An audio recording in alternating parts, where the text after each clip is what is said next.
ये लड़की अचानक से नॉर्मल इंसान से बहुत बड़ी हो जाती है। दरअसल एक एलियन स्पेसशिप के हमले की वजह से ये लड़की बहुत बड़ी हो जाती है और अपने पति के पीछे पड़ जाती है। कहानी की शुरुआत में हम नैन्सी को देखते हैं जो अपनी कार से कहीं जा रही है। नैन्सी अपने पति हैरी को कॉल करती है, लेकिन हैरी अपने ऑफिस में नहीं था। दरअसल हैरी नैन्सी के डैड की कंपनी में काम करता है और हैरी कब से एक दूसरी लड़की हनी के चक्कर में पड़ा था, जिस वजह से नैन्सी बहुत ज्यादा परेशान रहती है और नैन्सी को एक साइकेट्रिक डोरा के पास जाना पड़ता है। यहाँ पर नैन्सी डोरा से बोलती है, मेरे बदमाश पति ने बोला था कि मैं हनी का पीछा छोड़ दूंगा, लेकिन रोज रात को मेरा आदमी उसके पास चला जाता है और वैसे भी उसको मेरे बाप के पैसों में इंटरेस्ट है, मुझ में नहीं। और नैन्सी यहाँ से चली जाती है।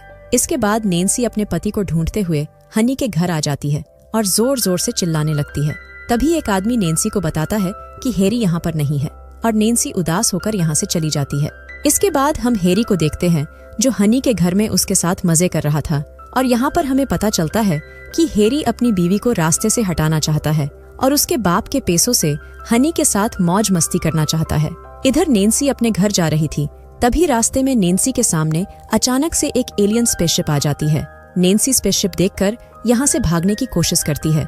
तभी स्पेसशिप से एक रोशनी सीधे नैन्सी पर पड़ती है, लेकिन मौका रहते नैन्सी यहाँ से भाग जाती है। इसके बाद नैन्सी फिर से हनी के घर आती है और हैरी को आवाज लगाने लगती है।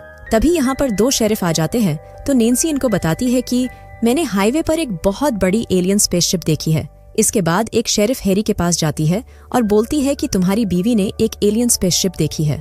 इसके बाद शेरिफ नैन्सी को उस जगह पर लेकर जाता है जहाँ पर वो स्पेसशिप देखी गई थी, लेकिन यहाँ पर कोई भी स्पेसशिप नहीं दिखाई दे रही थी। और तभी यहाँ पर नैन्सी का डेड बॉब आ जाता है। इसके बाद बॉब नैन्सी को लेकर यहाँ से निकल जाता है और नैन्सी से बोलता है कि ऐसी फालतू बातें करके लोगों के सामने मेरी इज्जत कम मत कराओ। तो नैन्सी बोलती है कि मैंने सच में एक एलियन स्पेसशिप देखी थी, लेकिन बॉब नैन्सी की कोई बात नहीं सुनता है। इसके बाद रात को नैन्सी हैरी से मिलती है और नैन्सी हैरी को एलियन स्पेसशिप वाली बात बताती है और हैरी नैन्सी की बात पर भरोसा कर लेता है। तभी नैन्सी बोलती है कि वैसे भी तुम्हें मेरी कोई चिंता नहीं है, क्योंकि तुम तो हनी का बिस्तर गर्म करते हो। तो हैरी बोलता है कि मैं हनी से कभी नहीं मिलूंगा। अगले दिन नैन्सी अपनी डॉक्टर डोरा से मिलती है और डोरा को बताती है कि मैंने हाईवे पर एक एलियन स्पेसशिप देखी थी, लेकिन कोई भी मेरी बात पर भरोसा नहीं करेगा। तो डोरा बोलती है कि मैं तुम पर भरोसा करती हूँ। इसके बाद जब नैन्सी नहा रही थी, तब नैन्सी के पास हैरी आता है। तो नैन्सी हैरी से बोलती है कि मुझे कैसे भी करके सबूत इकट्ठा करने होंगे, ताकि मैं लोगों को साबित कर सकूं कि मैंने एलियन स्पेसशिप देखी है। इसलिए हम दोनों उसी जगह पर जाएंगे जहाँ पर मैंने स्पेसशिप देखी थी। इसके बाद ये दोनों कार लेकर निकल जाते हैं और शाम को उस जगह पर पहुँच जाते हैं जहाँ पर नैन्सी ने स्पेसशिप देखी थी। कुछ देर तक नैन्सी को यहाँ पर कुछ नहीं दिखाई देता है, लेकिन तभी अचानक से वही स्पेसशिप यहाँ पर आ जाती है और स्पेसशिप देखकर नैन्सी बहुत खुश हो जाती है और स्पेसशिप के नीचे चली जाती है। तभी स्पेसशिप से लाइट नैन्सी पर गिरती है। हैरी नैन्सी को बचाने की कोशिश करता है, लेकिन नैन्सी स्पेसशिप के अंदर टेलीपोर्ट हो जाती है और ये देखकर हैरी यहाँ से भाग जाता है। इसके बाद हम हनी को देखते हैं, जिसे अपनी छत से कुछ आवाजें आती है और हनी एक कुल्हाड़ी लेकर छत पर आ जाती है। यहाँ पर हनी को नैन्सी मिलती है। हनी नैन्सी से पूछती है कि आखिर तुम यहाँ कैसे आई? तो नैन्सी आसमान में इशारा करती है और बेहोश हो जाती है। कुछ देर बाद नैन्सी को घर लाया जाता है और डॉक्टर डोरा बताती है कि नैन्सी बिल्कुल ठीक है।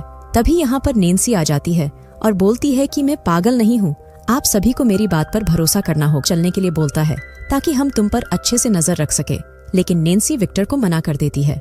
इसके बाद रात को नैन्सी से मिलने इसके डैड आते हैं और बोलते हैं कि तुम्हें अंदर जाकर आराम करना चाहिए। तो नैन्सी बोलती है मैं बिल्कुल ठीक हूँ, बस आसमान में देखकर आराम कर रही हूँ। आगे नैन्सी बोलती है क्या आप मुझे पहले जैसा बना सकते हैं? तो बॉब बोलता है डॉक्टर इसी चीज पर काम कर रहे हैं। इसके बाद नैन्सी स्विमिंग पूल में नहाने लगती है। तभी नैन्सी के पास हैरी आता है और पूछता है क्या तुम ठीक हो? तो नैन्सी बोलती है मैं बिल्कुल ठीक हूँ, बस मेरा दिल कभी कभी तेजी से धड़कने लगता है। इसके बाद जब हैरी यहाँ से जाने लगता है, तो नैन्सी हैरी को कल डिनर पर इनवाइट करती है और हैरी मान जाता है। अगले दिन नैन्सी से मिलने डोरा आती है, तो नैन्सी डोरा को बताती है कि आज रात मैंने हैरी को डिनर पर बुलाया है, काश मैं पहले जैसी होती।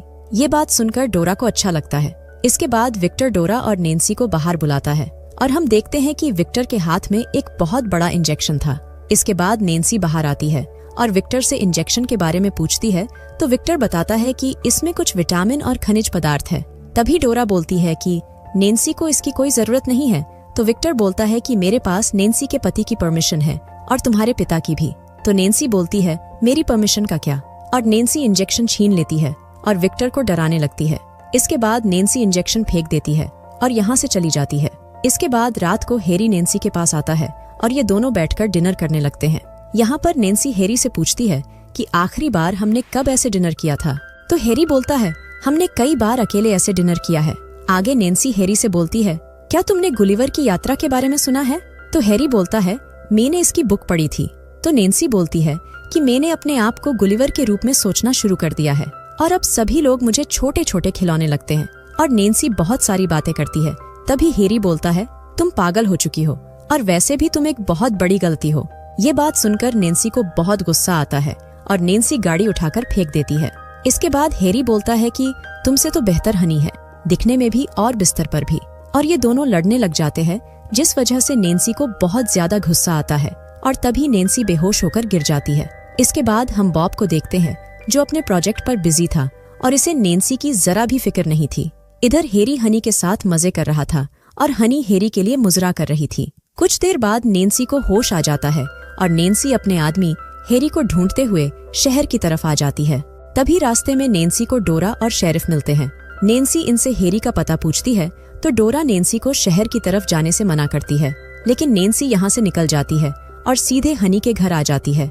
इसके बाद हनी गन उठा लेती है, लेकिन नैन्सी छत तोड़कर हनी की गन को फेंक देती है। ये देखकर हैरी यहाँ से भागने लगता है, लेकिन नैन्सी कार उठाकर हैरी को बाहर निकालती है और हैरी को लेकर यहाँ से भागने लगती है। कुछ दूर जाने के बाद नैन्सी के सामने इलेक्ट्रिक वायर आ जाते हैं, जिस वजह से नैन्सी रुक जाती है और तभी नैन्सी के पास शेरिफ और बॉब भी आ जाता है। बॉब नैन्सी से बोलता है कि अब ये सब बंद करो, क्योंकि वैसे भी तुमने मेरी बहुत बेइज्जती कर ली है। तो नैन्सी बोलती है कि आपको कभी भी मेरी परवाह नहीं थी, आपको सिर्फ अपने पैसों से प्यार है। ये बात सुनकर बॉब शेरिफ को फायर करने के लिए बोलता है और जैसे ही शेरिफ ऑर्डर देता है सभी नैन्सी पर हमला करने लग जाते हैं, जिस वजह से नैन्सी पीछे इलेक्ट्रिक वायर पर गिर जाती है और इसे जोर का शॉक लगता है।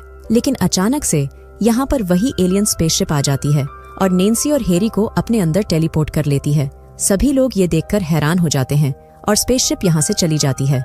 कुछ समय बीत जाने के बाद हम हैरी को देखते हैं, जिसे स्पेसशिप के अंदर कैदी की तरह रखा गया था। इसके बाद हम नैन्सी को देखते हैं, जो अब स्पेसशिप के लोगों की सदस्य बन गई थी। नैन्सी हैरी से बोलती है कि अब तुम्हें ऐसे ही रहना होगा, क्योंकि अब यही हमारा घर है, और नैन्सी यहाँ से चली जाती है। और ये मूवी